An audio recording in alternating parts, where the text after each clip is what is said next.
모처럼 흥미진진한 전도서의 말씀을 마주합니다. 제가 흥미진진하다고 그러면 여러분들은 빙긋이 웃던데 저는 오늘 말씀이 굉장히 흥미진진해 보입니다.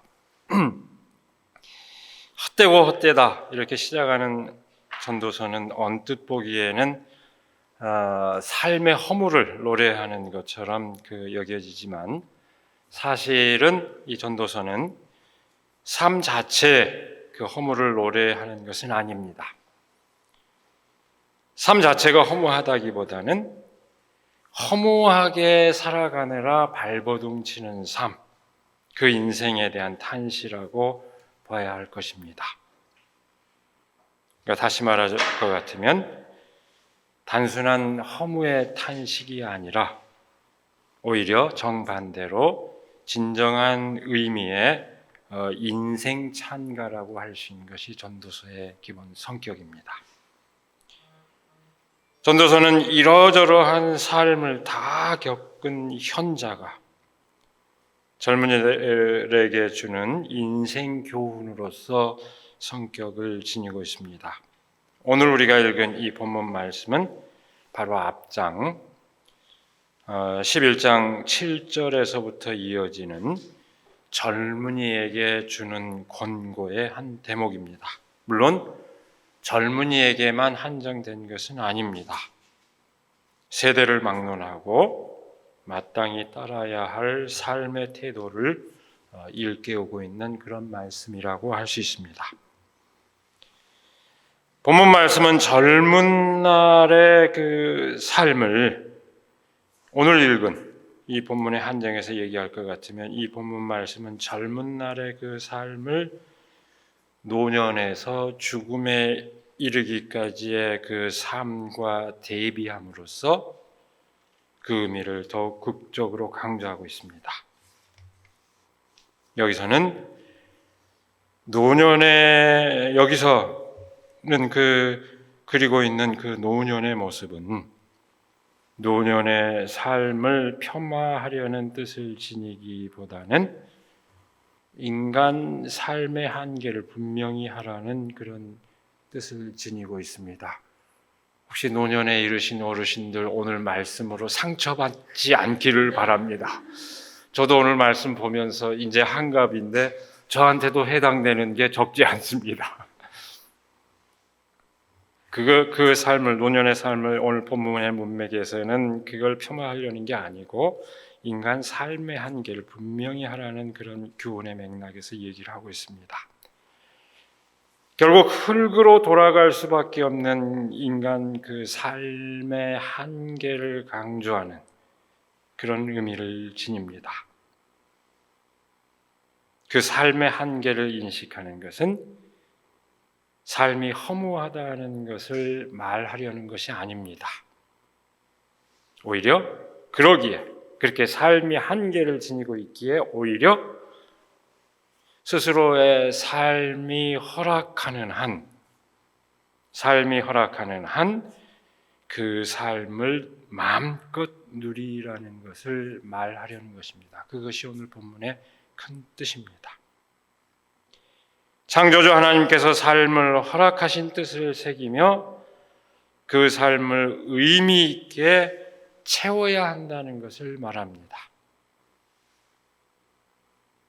젊을 때 너는 너의 창조주를 기억하여라. 고생스러운 날들이 오고 사는 것이 즐겁지 않다고 할 나이가 되기 전에 해와 빛과 달과 별들이 어두워지기 전에 먹구름이 곧 비를 몰고 오기 전에 그렇게 하여라. 육체가 원래 왔던 흙으로 돌아가고 숨이 그것을 주신 하나님께로 돌아가기 전에 내 창조주를 기억하여라. 이 말씀이 오늘 말씀의 서론이자 결론입니다. 중간의 말씀 3절에서 6절의 말씀은 노년에서 죽음에 이르기까지의 삶의 여정을 그리고 있습니다. 오늘 우리가 봉독한 읽은 세 번역은 이 대목을 아주 매끄럽게 번역을 잘 해놨습니다. 그렇게 해놔서 우리가 그 뜻을 이해하는데 별로 어려움이 없게 만들어놨습니다. 근데 이 원문은 굉장히 그래서 오히려 더 흥미롭다는 건데, 완전히 이 대목은 그야말로 지난주 정 목사님이 얘기했죠. 알레고리, 그러니까 우화 형식으로 돼 있어서, 제가 가끔 얘기하죠. 알레고리, 이 우화와 비유의 차이. 비유는 딱 한 가지 초점이 있습니다. 아무리 긴 얘기라도 다른 요소가 중요하지 않고 그 스토리의 한 가지 초점이 그 비유의 성격인데, 예수님이 자주 쓰신 얘기, 알레고리, 우화라고 하는 것은 거기에 등장하는 모든 요소 하나가, 소재가 다 암호처럼 의미를 가지고 있는 이야기 형식입니다. 이 대목은 딱 그런 식으로 돼 있어요. 그래서 그 원문에 가깝게 번역한 걸, 그 개역 성경을 제가 한번 읽어보면은 이렇게 되어 있습니다. 그런 날에는 집을 지키는 자들이 떨 것이며 힘 있는 자들이 구부러질 것이며 맷돌질하는 자들이 적음으로 그칠 것이며 창들로 내다보는 자가 어두워질 것이며 길거리 문들이 닫혀질 것이며 맷돌 소리가 적어질 것이며 새 소리로 말미암아 일어날 것이며 음악하는 여자들은 다 새하여질 것이며 또한 그런 자들은 높은 것을 두려워할 것이며 길에서 놀랄 것이며 살구나무가 꽃이 필 것이며 메뚜기도 짐이 될 것이며 정욕이 그치리니 이는 사람이 자기의 영원한 집으로 돌아가고 조문객들이 거리로 왕래하게 됨이니라. 이렇게 되어 있습니다. 그리고 은줄이 풀리고 금그릇이 깨지고 항아리가 샘 곁에서 깨지고 바퀴가 우물 위에서 깨지고 이렇게 되어 있는데, 대충 분위기는 느껴지지만 뭔 소리인지 잘 모르겠죠.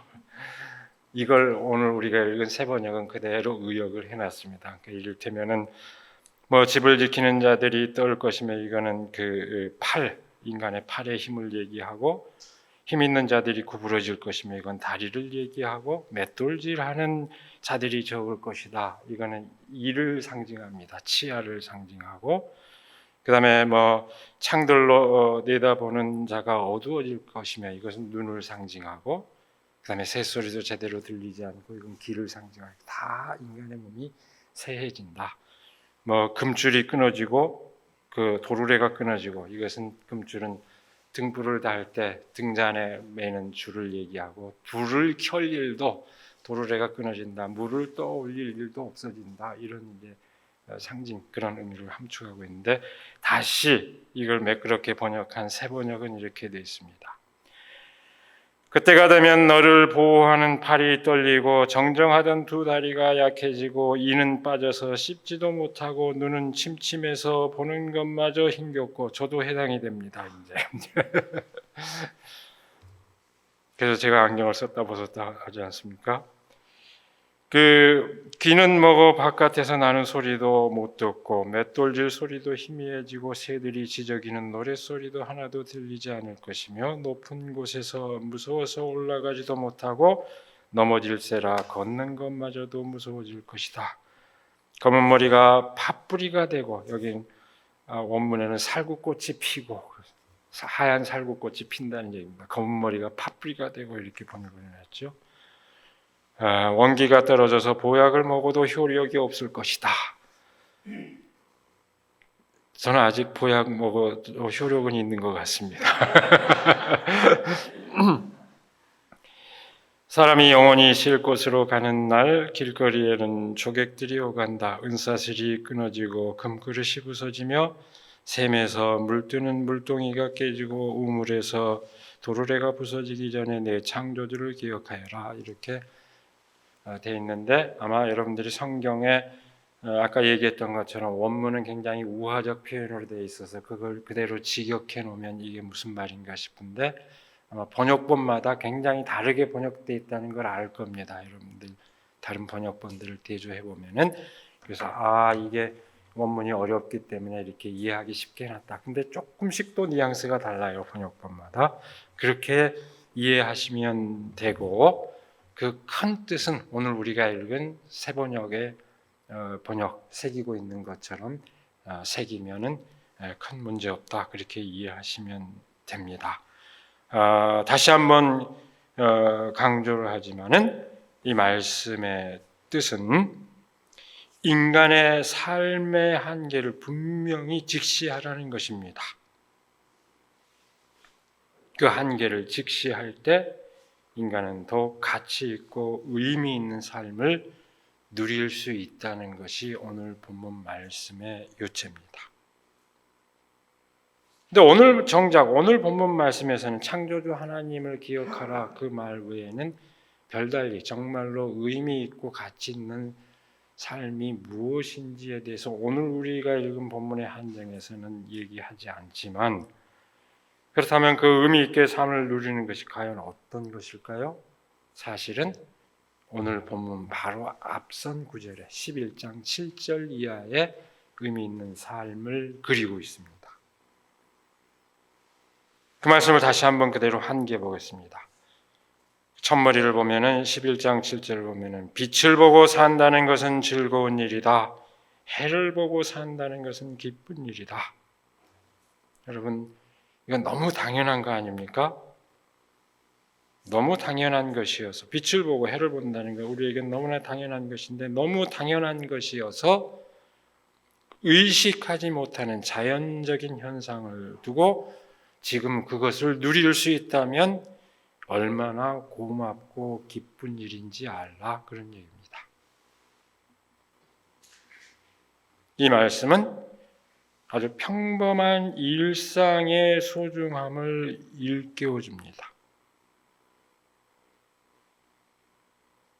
되게 사람들은 공기가 없어지거나 탁해질 때야 비로소 그 소중함을 압니다. 비극을 체험하고 절망의 상황에 처해야 인생의 참 기쁨이 무엇인지, 희망이 무엇인지 되게 사람들은 깨닫습니다. 근데 이 말씀은 바로 지금 빛을 보고 해를 보는 것 자체가 즐거운 일이며 기쁜 일이라고 말합니다. 아침에 창문을 열고 푸른 하늘을 볼 수 있다면, 푸른 나무를 볼 수 있고, 요즘 같은 계절이면 알록달록 색깔이 변해가는 그런 나무와 꽃들을 볼 수 있고, 지저귀는 새소리를 들을 수 있다면, 무심히 지나쳤지만 길가의 풀 한 폭이, 길가의 꽃 한 송이가 그 생명을 유지하고 있는 것을 목격할 수 있다면 우리는 그것으로 기쁨을 누릴 수 있어야 한다는 얘기입니다. 이것이 소중한 삶의 의미입니다. 우리는 지금 기후위기와 코로나 팬데믹의 그 상황 가운데서 이 말씀의 의미를 더욱더 절절하게 알 수 있습니다. 느낄 수 있습니다.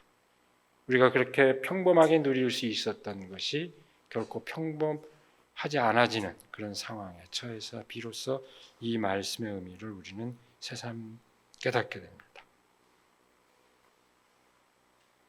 그 다음에 이어지는 말씀을 계속 볼까요? 그 모든 날을 즐겁게 살 수 있어야 한다.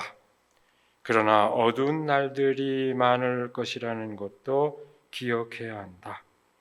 다가올 모든 것은 헛되다. 11장 8절에 이렇게 얘기합니다.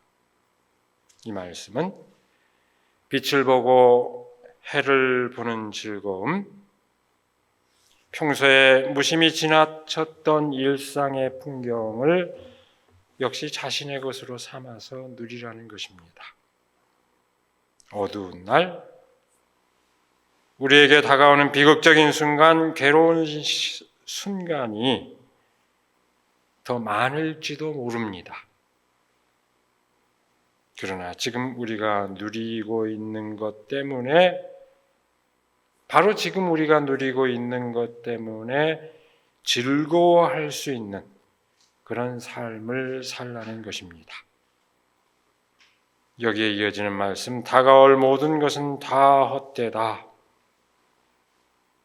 이 말씀은 미래가 없는 듯이 살라는 그런 의미가 아닙니다. 미래는 다 허망하다는 그런 얘기가 아니라 미래를 담보로 오늘의 삶을 희생하지 말라는 뜻입니다. 사람들은 장차 더 많은 돈을 벌어야, 장차 더 많은 것을 갖추어야 행복해질 수 있다고 생각합니다. 그래서 오늘의 행복을 유보합니다. 이 말씀은 그런 과오를 범하지 말라는 이야기입니다. 많은 것을 쌓아두고도 그것을 누리지 못하는 인생은 헛됩니다. 정말 인생이 얼마나 덧없이 지나가는 것인 줄 안다면 한순간도 인생을 헛되이 살지 말아라. 그렇게 보낼 수 없다 하는 것을 이 대목은 우리에게 일깨워주고 있습니다. 그래서 말씀은 또 이어서 말합니다. 젊을 때의 젊은 날을 즐겨라. 전도서의 말씀을 한마디로 줄이면 이 말입니다. 허무하다가 아니고 젊은이여 인생을 즐겨라. 이게 전도서 한마디, 딱 주제를 한마디로 해가면 그렇게. 젊은 날을 즐겨라. 내 마음과 눈이 원하는 길을 따라라. 다만 내가 하는 이 모든 일에 하나님의 심판이 있다는 것만은 알아라. 지금 이 순간 누릴 수 있는 것을 희생시키지 말라는 말씀의 반복입니다.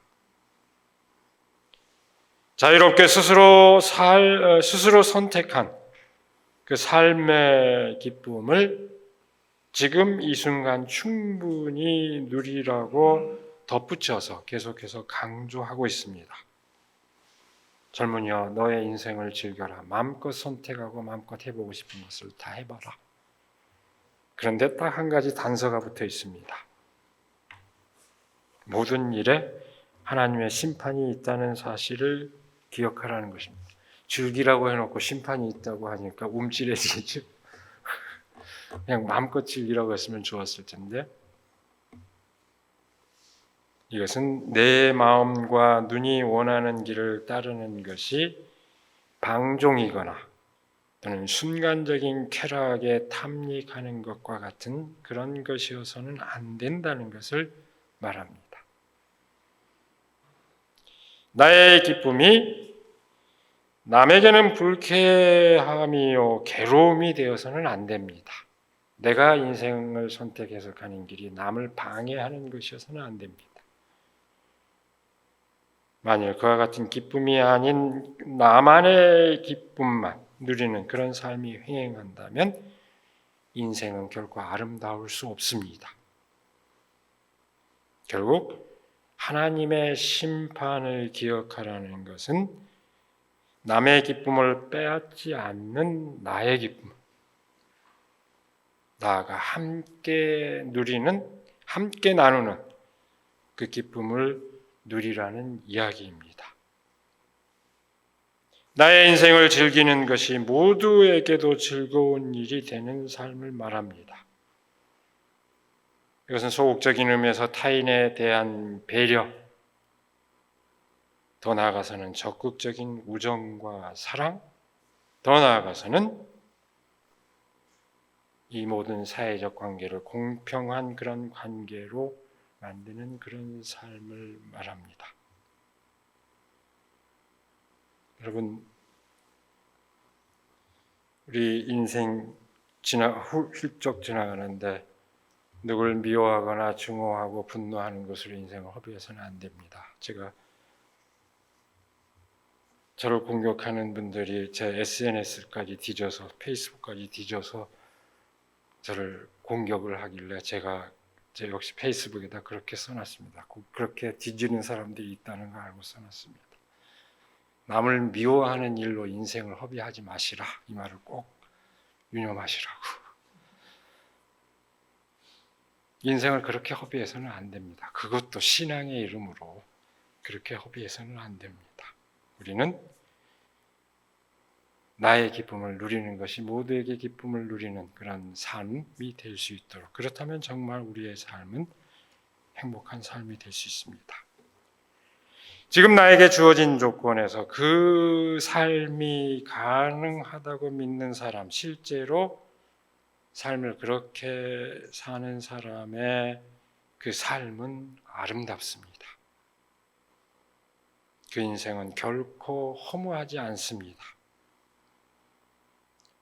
여전히 우리에게 어두운 날이 많을 수 있지만 그렇게 인생을 즐길 수 있다면 우리는 행복합니다. 오늘 본문 말씀은 결국 노쇠하여 죽음에 이르는 인간 삶의 한계를 분명히 인식할 때 오히려 지금 주어진 삶의 고마움을 느끼고 의미로 가득 찬 충만한 그런 삶을 누릴 수 있다는 것을 일깨워주고 있습니다.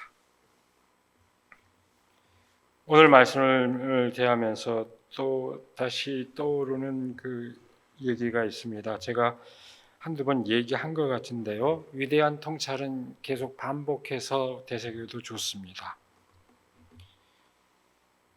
그 책을 읽어봤냐고 묻지는 않고 그런 책이 있다고만 얘기하겠습니다. 유명한 그 사상가, 경제 사상가인 그 칼 폴라니의 거대한 전환, 책도 아주 두툼한데요. 읽어보라고는 권유하겠습니다. 칼 폴라니는 인간 삶에 대한 아주 중요한 통찰을 하고 있습니다. 그 책의 주제는 뭐냐면 한마디로 줄여서 얘기하면은 오늘날 자본주의적 시장 경제의 폐해를 넘어서 인간다운 삶을 보장하는 경제 체제가 무엇이냐 하는 것을 모색하는 게 그 책의 주제입니다. 근데 이분은 이 자본주의를 딱 뭐라고 규정하냐? 자본주의적 시장 경제, 정확하게 뭐라고 규정하느냐? 사탄의 맷돌이다. 자본주의적 시장 경제는 한마디로 이거야말로 인류가 일찍이 겪어보지 못한 거대한 변화다. 사탄의 맷돌이다. 어떤 면에서 사탄의 맷돌이냐? 자본주의는 모든 것을 다 상품으로 만들어버린다. 자본주의적 시장 경제는. 상품이 상품인 건 당연하지만 상품일 수 없는 것까지도 상품으로 만들어버렸다. 그게 뭘까요? 자연을 상품으로 만들어버렸다. 땅을 사고 파는 곳으로 만들어버렸다. 그 다음에 사람마저도 상품으로 만들어버렸다. 사람을 노동력을 팜으로써 사실상 노동력과 사람 몸이 구별되는 게 아닌데 인격까지도 마찬가지. 그래서 원래 시장이라는 건 항상 있고 그 시장이 사회 안에 스며들어 있을 때는 굉장히 좋은 순기능을 하지만 오늘날 자본주의는 거꾸로 시장이 사회를 집어삼켜버렸다. 마치 맷돌이 들들들 갈아버리듯이 모든 것을 다 갈아버렸다. 오징어 게임에 그걸 그리고 있지 않습니까? 나는 게임판의 말이 아니라 사람이다. 모두 다 게임판의 말로 재배치해버린 이것이 오늘날 자본주의 체제의 그 가장 결정적인 문제라고 보고 있습니다. 그런 통찰을 하고 있는데, 근데 여기서 더 중요한 통찰은 그렇게 다 상품화되어 버리고 시장에 의해서 상품화되어 버린 인간 삶 자체가 사회 자체가 소멸되어 버린, 옛날에 영국 수상 대처는 그런 말까지 했죠. 사회란 없다. 아주 흉악한 말인데요. 한 정치 지도자가 그런 말을 하면 못 씁니다. 근데 그런 말로 세계화를 했습니다. 중요한 통찰은 그런 인간 삶의 위기를 어떻게 그걸 극복할 것인가 하는 대목입니다. 여기서 칼 폴라니는 성서의 이대한 통찰을 환기합니다. 세 가지를 얘기합니다. 인간을 인간답게 하는 요건으로서 세 가지를 얘기하는데, 첫 번째가 죽음에 대한 깨달음이다. 두 번째는 자유에 대한 깨달음, 세 번째는 모든 사람이 연결되어 있다는 사회에 대한 깨달음이다. 칼 폴라니는 이게 다 성경에서 비롯된다고 보고 있습니다. 구약 성서가 우리에게, 인간에게 죽음에 대한 깨달음을 가르쳐 줬다. 오늘 우리가 읽은 바로 이 말씀의 의미입니다. 구약성서 곳곳에서 그 말을 얘기하고 있지만 인간은 한계 지어진 존재라고 하는 것, 오늘 말씀은 딱 그걸 짚어서 얘기합니다. 자유에 대한 깨달음은 예수님의 가르침에서 비롯된다. 그 한 사람의 영혼을 온 우주에서 하나뿐이라는 그 진실을 가르쳐준 예수님, 이른 양을 찾아 나서는 예수님의 마음, 거기서 우리는 실로 중요한 자유에 대한 깨달음을 얻는다. 사회에 대한 깨달음은 어떻게 보면 굉장히 현대적 근대 이후의 현대적 관념이지만 성서가 끊임없이 얘기하고 있는 공동체적 유대, 그 사회적 관념을 주창한 모든 사람들이 다 성서로부터 영감을 받았습니다. 여기서부터 비롯된다. 이걸로 우리는 인간의 삶을 말살시키는 이런 체제에 대해서 저항해 나갈 수 있고 정말 인간답게 삶을 누릴 수 있는 그런 용기를 얻는다고 칼 폴라니는 강조하고 있습니다. 오늘 본문 말씀 그 가운데서 바로 죽음에 대한 깨달음, 오늘 본문 말씀은 그걸 얘기하고 있습니다. 인간 삶의 한계에 대한 깨달음, 그것을 분명하게 얘기하고 있습니다.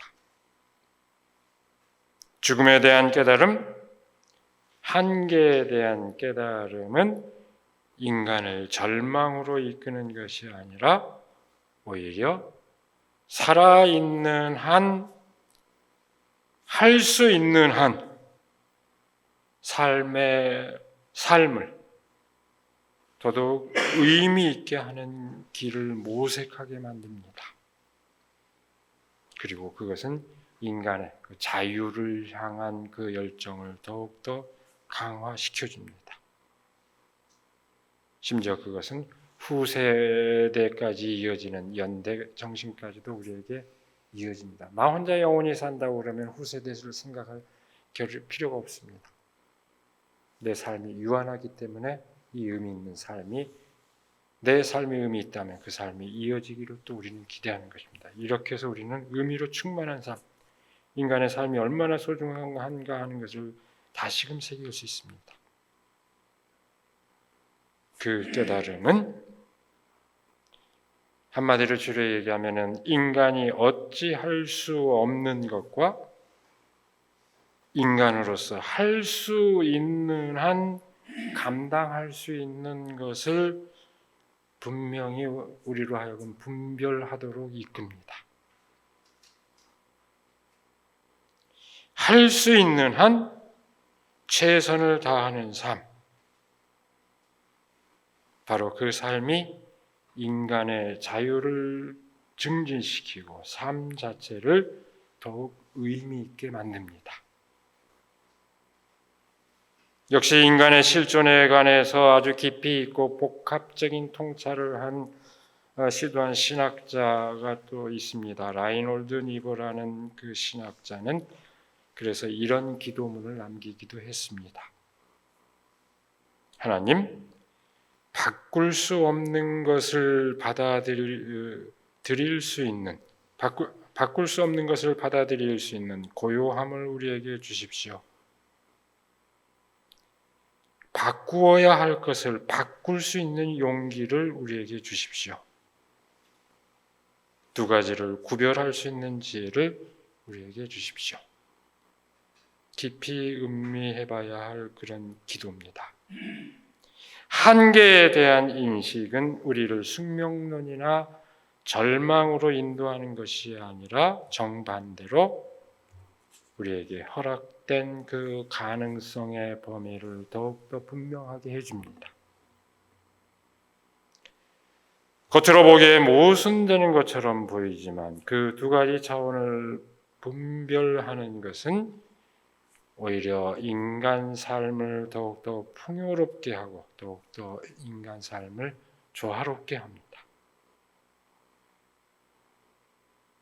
오늘은 우리 교회가 추수감사절로 지키는 주일입니다. 한국 교회에서는 대개 미국 교회 과회를 따라서 11월 셋째 주일 드리거나 많은 교회가 그렇게 지키거나 또는 저마다 교회 형편에 맞춰서 추석 때 드리기도 하고 합니다만 우리 교회에서는 우리 절기상 가장 적절한 10월 셋째 주일을 그렇게 지키고 있습니다. 얼마나 풍요롭습니까? 이 절기의 의미가 뭘까요? 이미 주어진 창조 질서 안에서 각기 땀 흘려 거둔 그 소출을 내놓는 기쁨을 나누는 절기입니다. 우리에게 값없이 주어진 은혜를 새기는 동시에 그 은혜 가운데 저마다 해야 할 몫에 따른 그 결실의 의미를 생각하는 그런 절기입니다.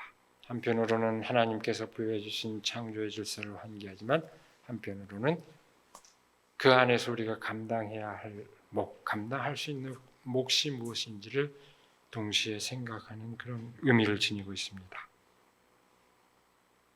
오늘 이 시간 우리는 저마다 얼마나 의미 있는 삶을 누리고 있는지 돌아볼 수 있기를 바랍니다. 한 사람 한 사람의 삶으로서는 비록 유한하지만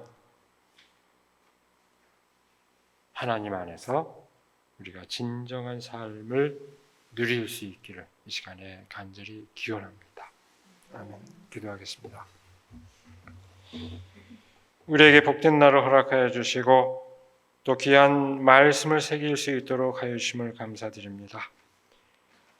하나님께서는 우리를 흙으로 지으시되 그래서 결국은 흙으로 돌아갈 수밖에 없도록 하셨지만 동시에 우리에게 또한 고귀한 하나님의 형상을 부여하여 주셨습니다. 그 의미를 우리가 잘 새길 수 있도록 하여 주셨고 비록 유한하지만 아니 오히려 그렇게 유한하기 때문에 지금 내가 생명을 누리고 있는 그 순간을 매 순간을 의미 있고 뜻깊은 삶을 살아갈 수 있도록 인도하여 주시는 그 진실을 우리가 깨닫고 새기며 그렇게 삶을 살아갈 수 있도록 하나님 함께하여 주시옵소서. 특별히 하나님께서 지으신 이 창조 세계 안에서 또한 동시에 우리가 흘린 땀의 결실을 드리며 기뻐하는 이 절기에 그 의미를 더욱더 깊이 새길 수 있도록 하나님 함께하여 주시옵소서. 그래서 정말로 풍요롭고 아름다운 삶에 감사하는 그런 삶이 되도록 인도하여 주시옵소서. 우리 주 예수 그리스도의 이름으로 기도드리옵나이다. 아멘.